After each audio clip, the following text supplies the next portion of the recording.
Okay, Namaskaram, Prabhujis and Matajis. Welcome to today's Satsang, Mahabharat episode 6. And today we're going to cover 3 stories. There's the legend of Markendaya. Some of you may have heard of the word Markendaya and you actually know the legend. But today we will get very familiar with Markendaya. And then there's about the story of Vyadha Gita. Again, maybe a fewer of you will know Vyadha Gita, but it's a very interesting story and it comes from the Virata Parva, the book of the forest, and it's from the Mahabharat. So that story of the Vyadha Gita is from the Mahabharat. And then, of course, the house of lacquer is also known as the house of wax. That's also from the Mahabharat, of course.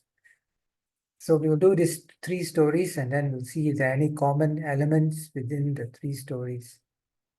So here we go. So the topics for today, Legend of Markendaya, Vyadha Gita. Vyadha Gita, Vyadha is also is actually means butcher. So Vyadha Gita is a song of the butcher. Actually, it's the sermon of the butcher. But because he said it so well, they say that it's a song. That's why they call it Vyadha Gita. And then there's Laksha Griha. Laksha Griha is how the house of wax or the house of lacquer is described in the Mahabharata. And in different editions of the Mahabharata, actually this is from the Adi Parva. Okay, this is the first book. Laksha Griha story is taken from the first book, and the Vyadha Gita story actually comes from the third book, the book of the forest. But anyway, don't get confused by the books. There are actually 18 books that make up the Mahabharata. The Bhagavad Gita has 18 chapters. The Mahabharata has 18 books or 18 volumes. So it's much, much bigger than the Bhagavad Gita, of course, because the Bhagavad Gita is also taken out from the Mahabharata. The Bhagavad Gita was not a standalone document or a standalone book. It was Adi Shankaracharya, if you recall in the earlier classes. He is the one in the 7th and the turn of the 8th century that took out the 700 verses from the Mahabharata and he called it the Bhagavad Gita, the song of the Lord, because he declared then that all the scriptures during the period of Kali Yuga very difficult to understand, very difficult to remember. So all we need to do is that if we can just read and understand just the Bhagavad Gita, it is good enough. Anything beyond that is a bonus. So all thanks to Adi Shankaracharya who did that for our benefit, living in Kali Yuga. So continuing, so now we will start with the first story of Markendaya, the legend of Markendaya. So this is the story of how Lord Shiva protected his devotee. His devotee was called Markendaya from the clutches of death. And the clutches of death is personified by the person called Yama or Yamaraj. So Yamaraj wanted to take Markendaya because he said that his time was up and Lord Shiva protected him. Why did Lord Shiva do that? So we'll go through that story now. So Markendaya his father was Mrikandu Rishi and his wife was Marutmati. So Markandeya's parents were Mrikandu Rishi and Marutmati. And they were great worshippers of Lord Shiva. And they prayed to him because for many years that they were together, they didn't have a child. So they said that they were getting a bit old and it would be good if they had a child who could care for them when they got older. So they sought from Lord Shiva a boon of getting a son. As a result, he was given a choice by Lord Shiva. Lord Shiva basically gave him indications that, okay, if you want a son, I'm giving you a choice. You can either have a righteous son with a short lifespan on earth, or you could have a child of low intelligence, but live a very long life. So the choice was given to Mirkandu Rishi and his wife Marudmati. Mirkandu Rishi asked for a righteous son. He wasn't interested in a son who was of low intelligence, but with a long life. He wanted his son to be intelligent, never mind if he had a short life. And thus the couple was blessed with the son, and the son was given the name Markendaya. He was certainly an exemplary son. And Lord Shiva also advised uh, Mirkandu Rishi and Marudmati that he was destined to die at the age of 16. Sweet 16, he would die. So Markandeya grew up to be a great devotee of Lord Shiva, just like his parents. And on the day that he was destined to die, he was continuing to worship Lord Shiva, like how he was doing all his youthful life. And he was worshipping Lord Shiva on that particular day in Lord Shiva's aniconic symbolic form of Shivalingam. The messengers of Yama came. They were the gods of death.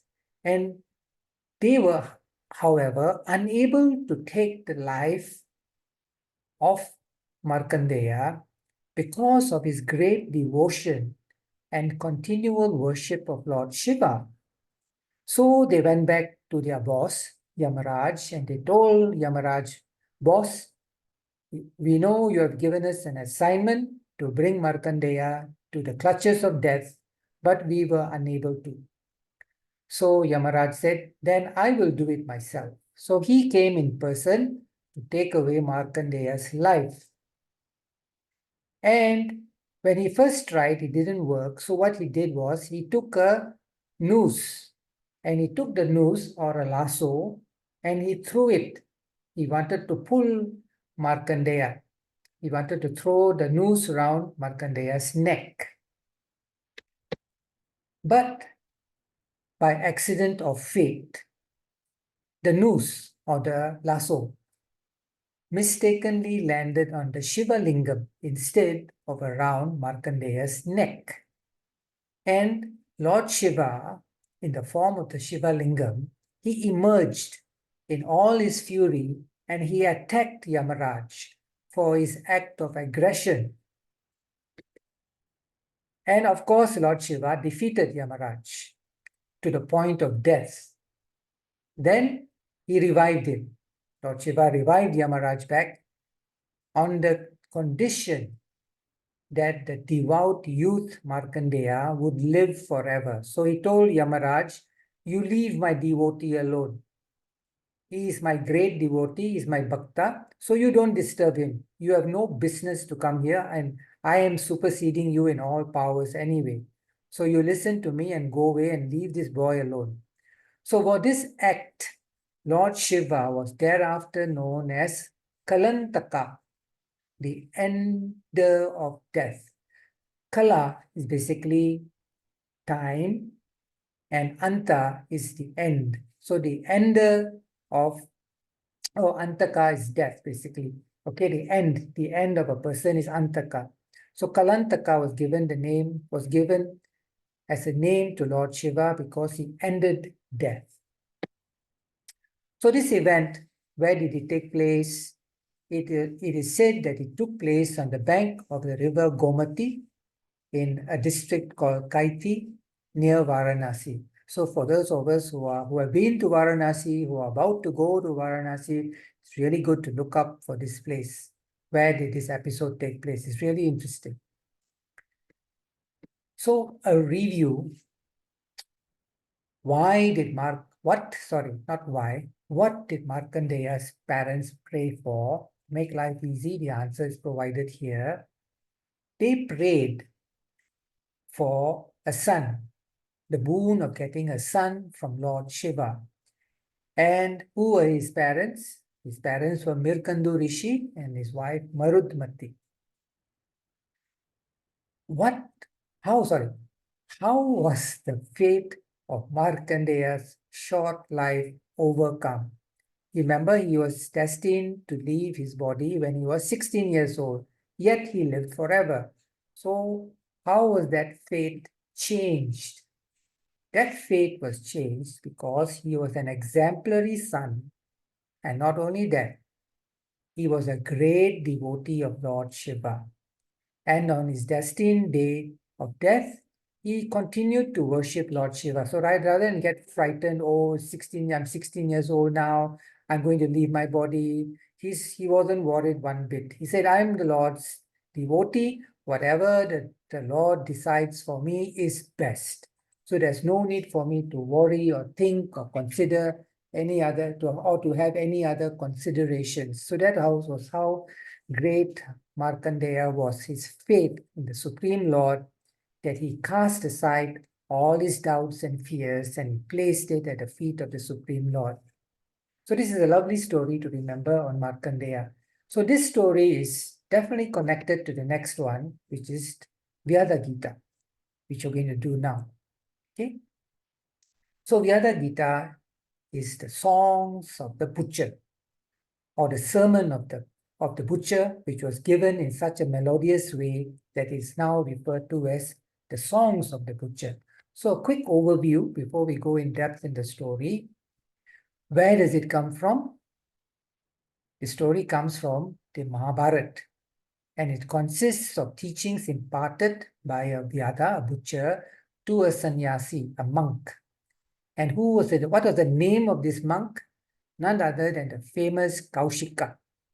So Kaushika was the young sannyasi monk who received the teachings of the Vyadha, the butcher, okay, for our benefit. Where in the Mahabharata is this story?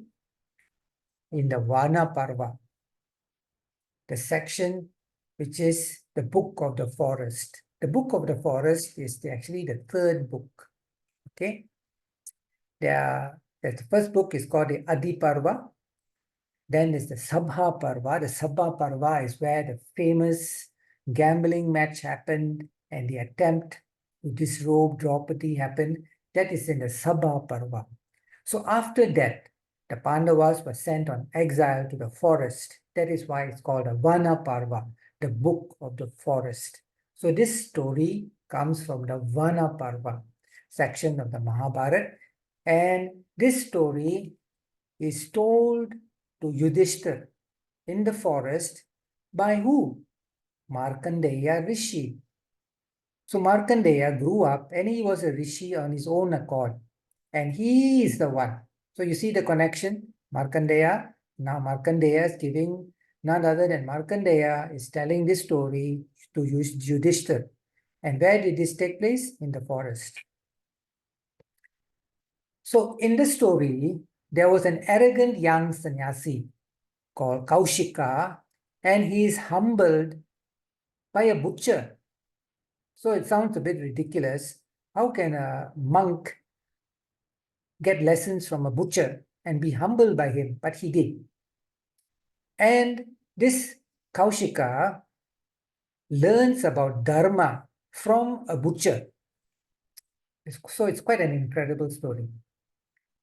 So Vyadha teaches us that no duty is ugly. No duty is impure. It is only the way in which the work is done that determines its worth. Okay, so there's no such thing as, oh, you're doing a dirty job. How about those who have to sweep the roads? Can you say, oh, you're doing a dirty job? He has to sweep the roads, otherwise the roads will be messy and none of us are going to go and sweep the roads, are we? Okay, similar with many other jobs. So what Bhagavan is telling us through these stories and for our benefit is that don't look down upon other people's professions. They are all performing their job. So there's no duty which is ugly, there's no duty which is impure. It is only the way in which the work is done that determines its worth.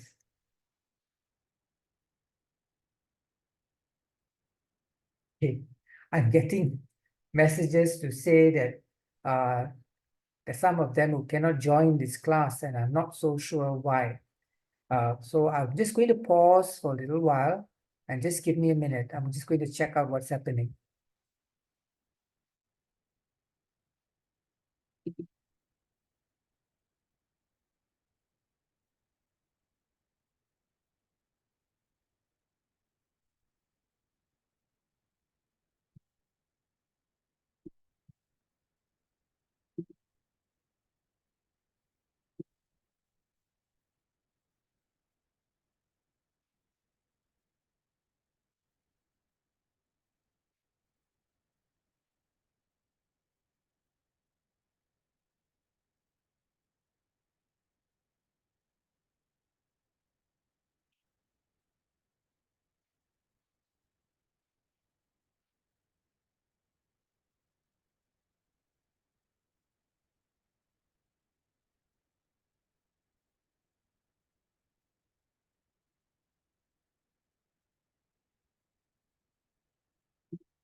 Okay, continuing with the class, I've sent a message to the rest of those Prabhujis and Matajis who couldn't join the class to please exit and retry. Maybe they hit the wrong link. But anyway, we're continuing here today in this class on the Vyadha Gita, and I hope the others get to join the class.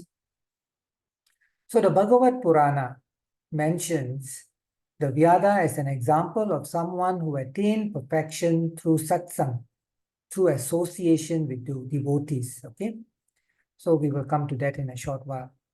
So now we go into the details of the story of the Vyadha Gita.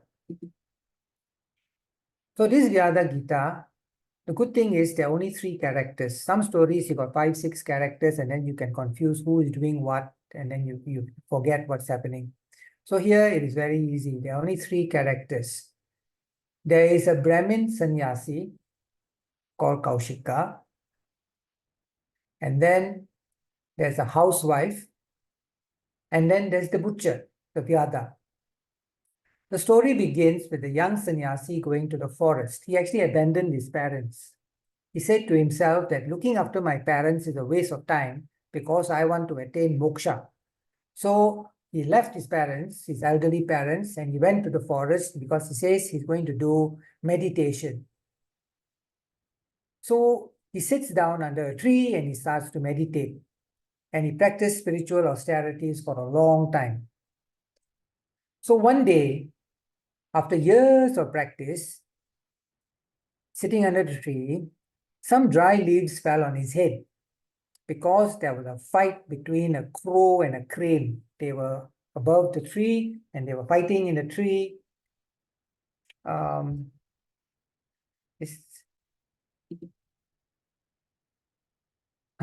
They're saying they're still waiting in the lobby.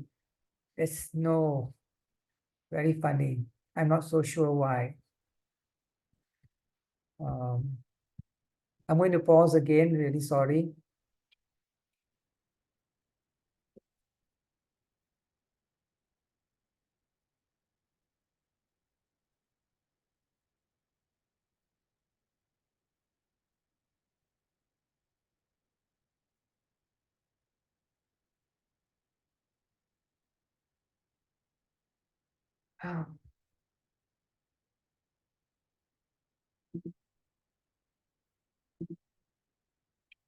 Okay, very sorry. There's some of the devotees who are in the lobby, and I checked my system. There's nobody in the lobby. So I'm not so sure what's happening today. Very sad.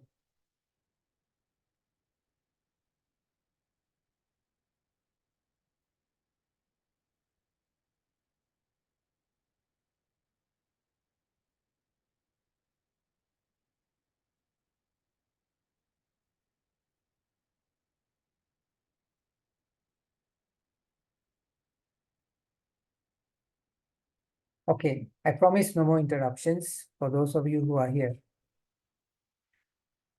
So this angry sannyasi is sitting under the tree and the leaves fall on his head. He looked angrily at the birds. And both of them, the poor birds who were looked at, they burned. They burnt and fell to their death. So now the sannyasi becomes very arrogant because he says, wow, look at me. I've been doing all this tapas, this austerity in the forest, sitting in meditation. Now my eyes have become so powerful that if I stare at something, I can create fire and burn things. So it fills this Kaushika with arrogance. Shortly thereafter, he went to a house begging for food. And it's normal practice that if a sannyasi or a mendicant goes to a house to beg for food, the person in the house will serve the person. Okay, the person in the house will serve the individual who came begging for food. So the housewife was there and she saw the sannyasi coming, but she was nursing her sick husband. So she requested the sannyasi to wait. He said, please wait. I have to attend to my husband. I'll be with you in a few minutes. So then the sannyasi thought, you wretched woman, how dare you make me wait? You don't know my power yet, to which. So he was thinking about this. He's thinking all these terrible thoughts about how powerful he is and what he could do to the housewife. So the housewife told him that, excuse me, I'm not a crow, neither am I a crane to be burnt. So, of course, this shocked the sannyasi. How could this housewife know what is on my mind? So the sannyasi was amazed and he asked the housewife how she came to know about the two birds. So the housewife says that she did not practice any austerity. She didn't sit under any tree to pray, but she did her daily duties very cheerfully and wholeheartedly, and she became illumined and thus could read his thoughts. So she achieved what the sannyasi achieved without doing all this tapas, this austerities, by doing her duty cheerfully and wholeheartedly. So she told him, if you want some lessons, I can direct you to Dharma Vyadha, meaning the righteous butcher. And where did that righteous butcher live? He lived in the town of Mithila, and he told him that the Dharma Vyadha would answer all his questions on Dharma. The sannyasi then went to see the Vyadha, but was initially filled with hesitation because he was thinking to himself, okay, I'm going to see this butcher, but then a butcher is going to teach me. So he had these doubts in him. Okay. So after overcoming his hesitation, he then actually goes and sees the butcher. And then when he gets the teachings from him, that teachings are called the Vyadha Gita. And then Kaushika actually puts these teachings even into practice. So the surprised sannyasi, he asked the Vyadha how he could become illumined by doing such filthy, ugly work. So the Vyadha says that he is working as the principles of karma. He said, it is my karma, this birth, to be a butcher. So I'm in this circumstance and I have to make the best of it. So rather than complaining, I'm making the best of it. So the Vyadha further advises the famous sentence which we went through a few slides before, no duty is ugly. Kaushika, no duty is ugly, no duty is impure. It is only the way in which the work is done that determines its worth. So the butcher then gave Kaushika a full discourse on Atman, the soul, and the means to attain enlightenment. By the time the butcher was finished, Kaushika was in a daze because this was a wonderful lecture which he received from none other than a butcher. And he realized the crime, he thus realized the crime he had committed by leaving his aged parents all alone at a time when they needed him the most. He abandoned them because he says, I am going to seek enlightenment in the forest. And he abandoned his parents. So he realized what a big mistake he made.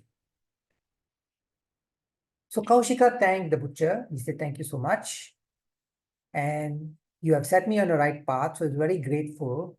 Then he asked the butcher, he says, sir, you are by far the greatest man I have ever seen. Then why is it that you are a butcher? I cannot believe that you would have committed any crime to have to do work which involves killing other animals. So why is it you were given this job? So the butcher smiled and then he said, in my previous life, I was a man who was well read in the scriptures. My best friend was the king, and the king was also well versed, and the king was well versed in the art of warfare. This individual himself who's now Vyadha, he was not very good at warfare, but he accompanied his friend, who was a king, and that king was good in the art of warfare. So from him, from the king, he learned how to use the bow and arrow, but he was not very good. The butcher closed his eyes, wishing that he would forget what he was remembering from his previous birth. Then the butcher said, "Once I went on a hunt with the king. I knew I wasn't very good with the bow and arrow, but I learned it from the king. The king was very good. I was not very good. The king killed a lot of animals in the forest. In the hunt, in my attempt to kill one animal, I mistakenly killed a sage who was in meditation. And instead of killing an animal, I killed a sage. And the sage, he was meditating behind a tree. So Kaushika listened with bated breath as the butcher continued with his story. So it was before the sage passed away, the sage told him, you are killing animals as though you are a butcher. You're trying to kill animals like a butcher. And then instead of killing an animal, now I am also on my last breath. So I'm also going to die. So since you like killing animals, this birth, okay, I bless you to become a butcher the next birth. So then the Vyadha continued. Even in his last words, the sage told this hunter, okay, not very good hunter. In his last words, the sage taught me how to lead a virtuous life. So the sage actually blessed him and he said, "Look, although you're going to come back as a butcher, I know you're a virtuous man. You have always been a very good man, but you made this one mistake. Okay? So when you come back as a butcher, you will lead a virtuous life as a butcher." So it was a sage who taught me that no sin would attach to me if I did any work as my duty. So Kaushika now looked at the butcher with a final understanding in his eyes. He then left the butcher and he went back straight to his aging parents and he served them until the end of their days. So Kaushika learned his lesson. Okay, you have to do your earthly duties. Don't simply jump straight away to your moksha, seeking moksha. Do your earthly duties first. So when we apply Vedantic logic here, what learning points can be derived from the story of Mirkandu Rishi and his wife Marudmati and their wish for begetting a son? Remember, they had the son called the great Markendaya. It is their choice of having a righteous son with a short lifespan or a child with low intelligence but with a long life, and they chose very wisely. They chose quality rather than quantity. Rather than living a long life but low intelligence, which means you'll do all sorts of crazy things, better to live a short, virtuous life. Okay? So that's one very good lesson we can learn from that. And in the story of Kaushika's early years as a sannyasi, what learning points are there for us in our daily lives? Do not be judgmental about other people's professions. Oh, that person is a butcher. Oh my God. Can you imagine what birth he's going to get next time? He's going to be born as a frog, as a pig, as a dog, and all these things. No, don't make such judgments. Okay? No job is ugly. Okay? If it is done in the correct manner. Somebody has to do the job because some people want to eat meat. Not everybody on planet Earth is a vegetarian. Okay, even in India, in fact, most of the North Indians are not vegetarian. Sorry, most of the about 50% of North Indians are vegetarian. That's it. In southern India, about 80% are non-vegetarian. So being a vegetarian is one step. But remember, even cows are vegetarians, okay? But even goats are vegetarians. So vegetarian is one step, but it's not a big step. It's one step in the right direction. So don't be judgmental about a person's diet. Don't be judgmental about other people's professions. It doesn't mean if a person is a meat eater that he is a bad person. Sometimes people who eat meat are actually better people than those who are vegetarians. Remember Adolf Hitler. Hitler was a vegetarian and he was an absolute butcher. He killed Because of him, millions died. As we become more spiritually oriented, be careful not to be arrogant. We must be like the mango tree. If the mango tree has got ripe mangoes, it will bend more. It is the tall mango trees having their branches very high that have no mangoes because they are arrogant. Never forsake earthly duties and responsibilities while pursuing the spiritual path. This lesson is for all of us. The story of Kaushika is for all of us. Don't abandon your earthly duties and say that, oh, I'm going to seek moksha, so the heck with all my other responsibilities. No, you have to balance it out. The right time, right place, then you can slowly release your earthly responsibilities. So those were the two stories. And now we're going to change gears and move towards the third story, the Laksha Griha, the house of lacquer. And I'm really sorry for the Prabhujis and Matajis who couldn't join this class for some reason because there was a connection problem. I'm receiving so many WhatsApp messages here to say that they're waiting in the lobby and I don't see anybody in the lobby here. So really very sorry. So continuing with the house of lacquer, synopsis, summary of the story. The Lakshagriha is a house of lacquer or a house of wax, and it's in a chapter or volume of the Parva called the Adi Parva, the first book. So the first book, the Mahabharat, has this story. So jealous of his cousins, the Pandavas, Duryodhan was jealous of the Pandavas, okay? He wanted to kill all of them. When they were young boys, actually Duryodhan actually already tried to kill Bhima. He tried to get him drowned, poisoned. After he poisoned Bhima, he rolled him into the lake, hoping for Bhima to drown after poisoning him. Basically poisoned his kheer because he knew that Bhima loved to eat kheer and he had a very big appetite. So he poisoned the kheer and then Bhim basically fainted. Then he tied him up and threw him in the lake or the river. But Bhim survived. So Bhim remembered that. So anyway, there was animosity from the time they were young boys and now they were adults. And Duryodhan wanted not just to kill Bhim, he wanted to kill all the Pandavas and he was so evil, he wanted even to kill the mother. Okay?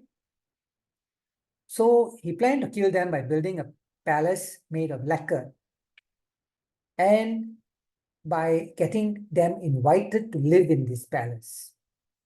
Who was the architect for this palace of wax or palace of lacquer? It was an individual called Purochan or Purochana. He was employed. He was the architect.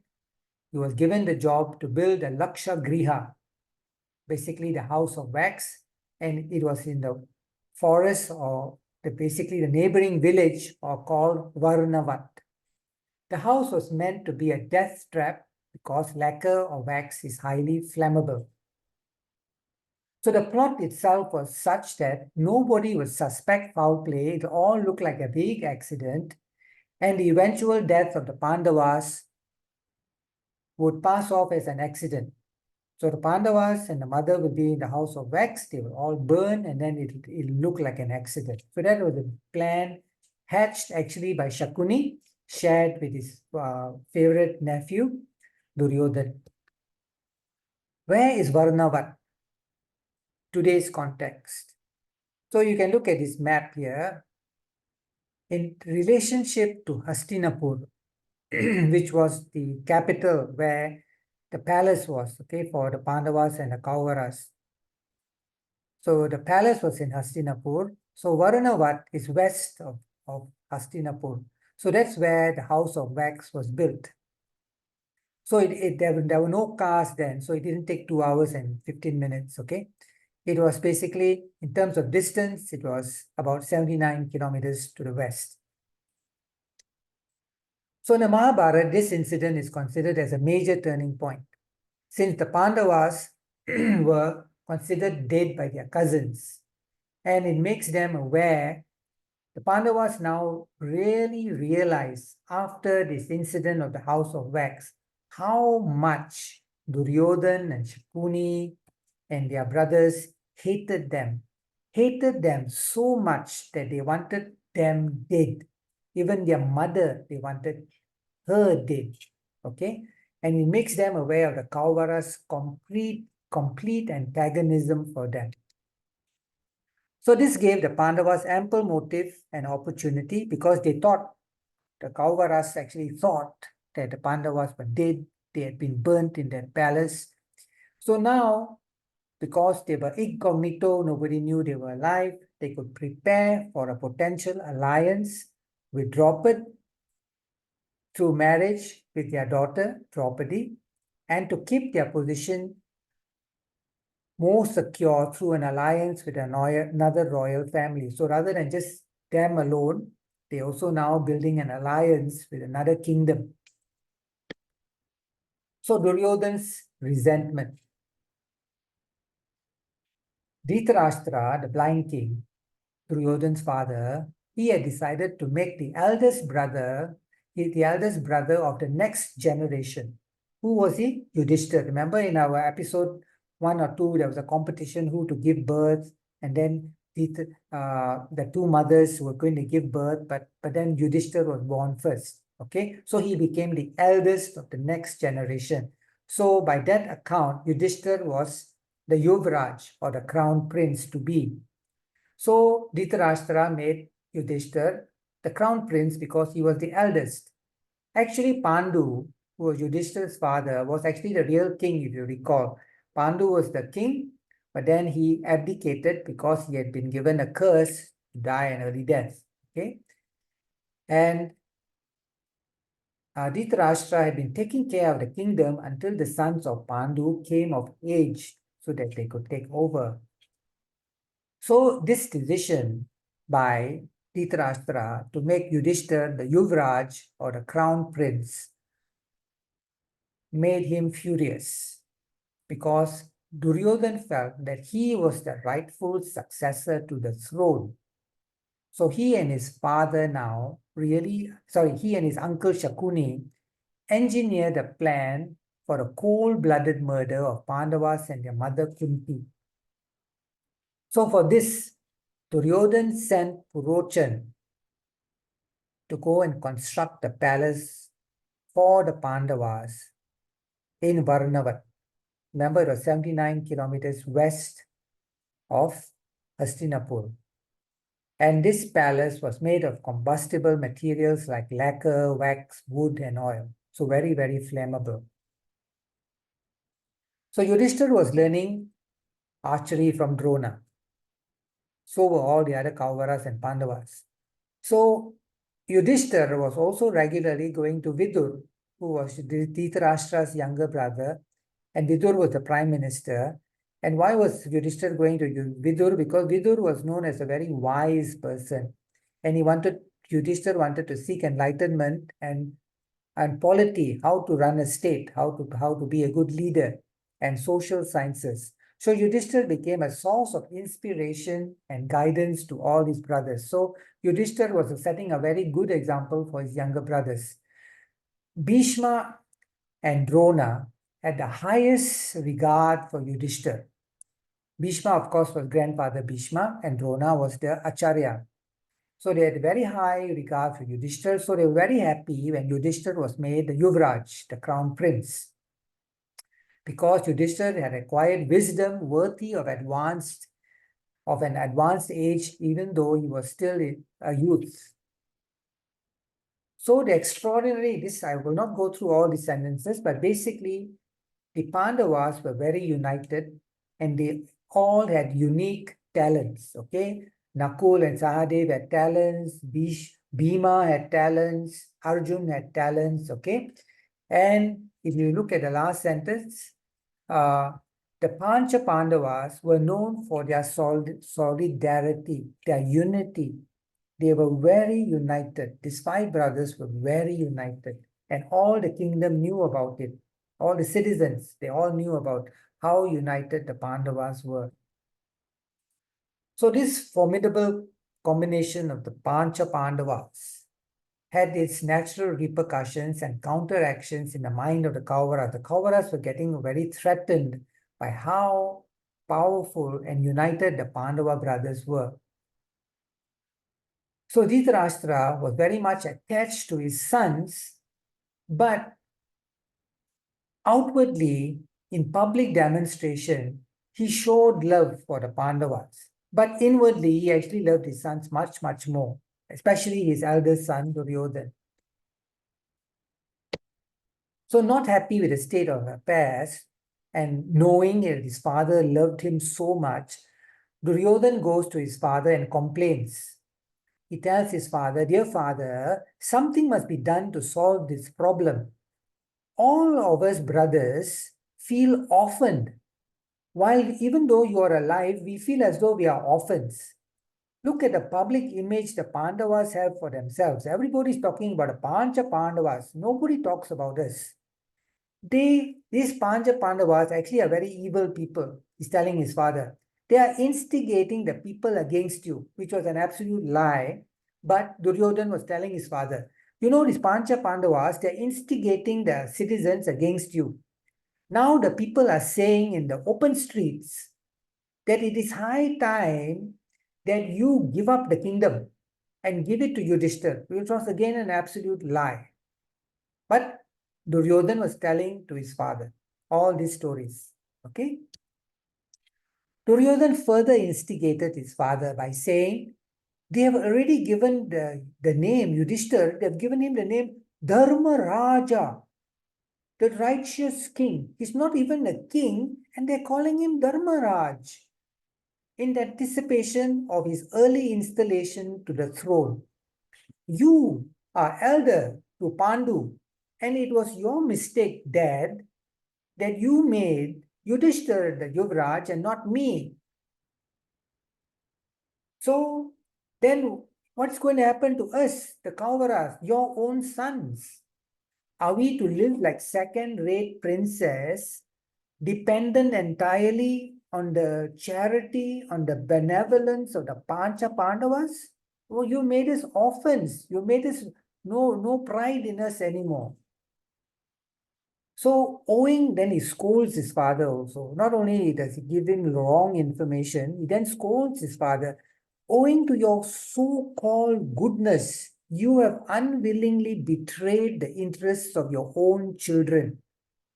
We cannot expect Bhima and Vidur or anybody else to champion our cause when we are betrayed. If you, our father, are betraying us, who is going to support us? Not Vidur, not Bhima, everybody. Nobody will support us. Yudhishthira will soon become king, and then we, your children, will have to live at the mercy of the Pandavas. Better hell for us. Hell will be better than having such a life. So he's scolding his father in this way. So Dhritarashtra tries his best to argue with his son, and he tells his son, "My dear Duryodhana, I can understand what you are saying, but Yudhishthira is the eldest of all the princes. His father was actually the ruler. Pandu was the ruler for a very long time, and he was well respected. And most of the officers in the army were people appointed by him, and they are bound by ties of loyalty to the sons of Pandu." And then Dhritarashtra continues to tell his son Duryodhana, he says, "The Pandavas are also quite popular with the people who are sure to raise in rebellion if they are disinherited. If I kick the Pandavas out, the citizens will rebel. They say, why? What wrong have the Pandavas done? Bhishma, Drona, and Vidur are also people who are supporting them. After all, Yudhishthira is a virtuous man." He's telling Duryodhana, Yudhishthira is a good person. He is not going to harm you or make you feel terrible. And then he tells Duryodhana, "I am sure Yudhishthira will treat you in an affectionate regard." Anyway, he told Duryodhana, there's no option, okay? We have to go along with this. Of course, Duryodhana didn't agree with his father. He told his father, "You think Yudhishthira is a very good leader. You think he's very virtuous. Actually, he's a weak link. He is not a virtuous hero. He is good for nothing. The so-called uprightness of diplomatic superimposition, they actually, all these things to make him look virtuous, actually, he's a very stupid person. He's an imbecile, apparent imbecility. Okay? Even supposing he was good, like you think he's good. The real ruler will be Bhima, the strong one. Okay? And Bhima hates me. He evinces nothing but contemptuous hatred towards us. And we can understand why Bhima hated his cousins, because they tried to kill him when he was a small boy. Remember, they poisoned his kid and they threw him in the river when he fainted. So he's saying, oh, actually, you think Yudhishthira is the leader, but actually Bhima is the one who is the leader. And he hates us. So it is very important, it is imperative that we send the Pandavas away, okay, away from Hastinapur for a period of time. And then we, your sons, the Kauvaras, okay, can show the people how great leaders we are. Then slowly the citizens will forget about the Pandavas. Let's do that. So where should we send them? We send them to Varnavat. So this is how the plan was hatched. So people will soon forget the Pandavas because they are away for a prolonged period of time. And Bhishma, grandfather Bhishma, his vow is to protect the kingdom. So he will never rise against the king because his vow is to always to protect the king of Hastinapur. Ashwatthama, who is Dronacharya's son, psychologically will be on the side of the Kauvaras because of his apparent neutrality. Okay? And Drona, the guru, he cannot openly champion the Pandavas because they've been eating in our palace. He owes us a lot. So don't worry about that. So what is happening to Dhritarashtra's mind? His chitta is being completely polluted because his association is with Duryodhan.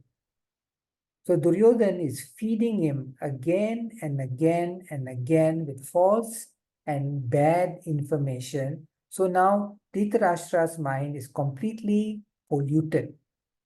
Okay? So by belittling, making fun of Vidur, praising Dushashan, Shakuni, and Karna. So what does Duryodhan further emphasize? He tells his father, Vidur is too much attached to defy you. He's just a prime minister. He will never rise against you. He just talks a lot.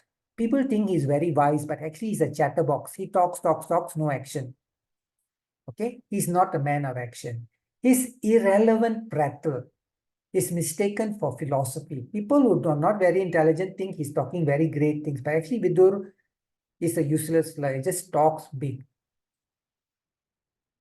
Anyway, Vidur is too cultured to engineer any harm on anybody. On my side, so now he condemns the others, that's Duryodhan style. He condemns those who are not on his side, and then he will praise his team. But look at my team, how strong my team is. So now he says, look, on my side is the ever dynamic younger brother of mine, Dushashan. And then he's my brother, and then I have the powerful uncle Shakuni, who's got unfailing intellect. His intellect is so much greater than Vidur. Okay, so these are on my side. Not only that, we also have Karan. Karan, the unique hero. He's better in archery even than Arjun. Okay, the hero in the universe. Most remarkable warrior. Karan is also on our side. So the four of us, myself, Duryodhan, my brother Dushashan, my uncle Shakuni, and the great Karan, we four are the most formidable, powerful people who can run the kingdom, while we send the Pandavas to Varnavat. So the plot thickens, as you can see what is happening here to Dhritarashtra's mind. Okay, Duryodhan keeps providing disinformation, fake news. He's giving Duryodhan is giving his father fake news, misinformation about the Pandava's capabilities to his father. Duryodhan proposes, of course, in collusion with his uncle Shakuni, the option of sending the Pandavas to Varnavat on the pretense that they're having a festival there. We'll go through that in the next episode of the Mahabharata. There's a festival going in Varnavat, so the Pandavas are going to be invited to be the guest of honors and to live in Varnavat. So he portrays that, don't worry, when we send them to Varnavat, there will not be any resistance because Bhishma will not speak up, Drona will keep quiet, and Vidur is just a pratter, just talk, chatterbox. So nobody listens to chatterboxes. So the thoughts in Dhritarashtra's mind, his chitta, is getting polluted day by day by his son with incorrect buddhi. So now Dhritarashtra thinks he's very intelligent, he knows a lot, but his buddhi is actually incorrect. So never trust buddhi by itself. If you get wrong information, your intelligence becomes wrong. So Dhritarashtra's vasanas, his desires, are now being oriented to support his son because he thinks his son Duryodhan is making a lot of sense. That the people are saying that I'm about to abdicate.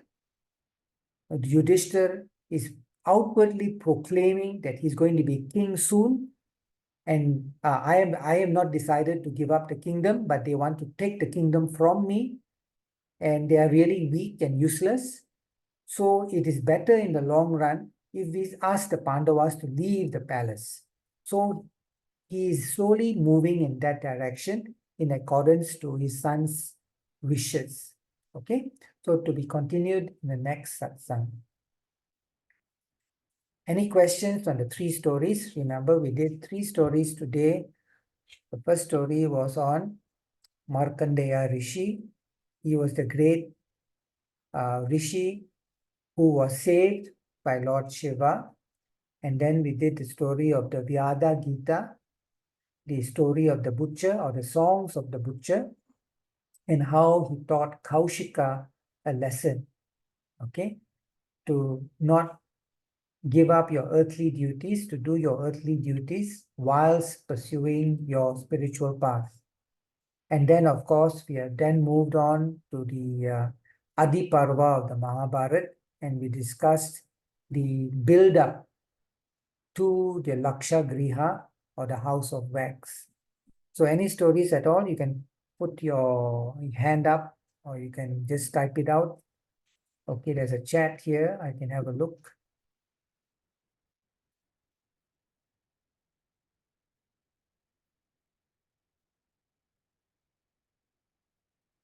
Okay, no questions. All right, thank you. Let's do the Guru Vandana, please. If you can unmute and say with me. Sonia, although you're only one there, it's fine. Om Gum Gurubhyo Namaha. Om Gum Gurubhyo Namaha.